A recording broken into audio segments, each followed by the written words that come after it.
আসসালামু আলাইকুম বন্ধুরা, সবাই কেমন আছো? কাছে কিংবা দূরে, ছোট কিংবা বড়, যারা আছো আশা করি সবাই ভালো আছো। আলহামদুলিল্লাহ, আমিও ভালো আছি। আজকে একটা রেসিপি নিয়ে আসলাম। এটা হচ্ছে একটা কমন রেসিপি। তারপরে কীভাবে খাই আমি জানি না, আমি যেভাবে খাই সেটা তোমাদেরকে দেখাচ্ছি।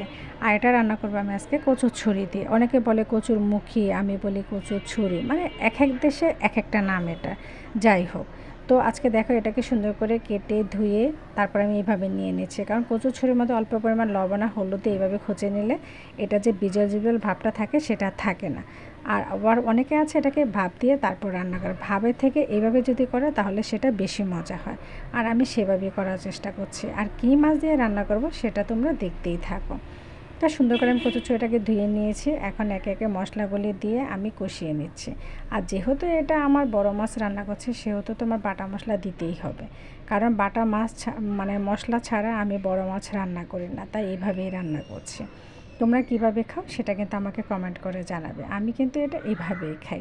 তো সুন্দর করে কচুর ছুরিগুলো আগে ধুয়ে রেখে দিয়েছি। এখন এটাকে আমি কষিয়ে নেব সুন্দর করে। যখন এটা কষানো হয়ে যাবে তারপর এটার মধ্যে আমি ঝোলটা দিয়ে দেবো। ঝোলটা একটু বেশিই দেব যাতে করে ছুরিগুলি সিদ্ধ হয়ে যায়, সেই কারণে। তো এখানে আমি দেখো সবগুলো একে একে দিয়ে দিয়েছি। এখন এটাকে আমি কষাচ্ছি, ঢেকে দিয়েছি যেন কষানোটা সুন্দর করে হয়ে যায়।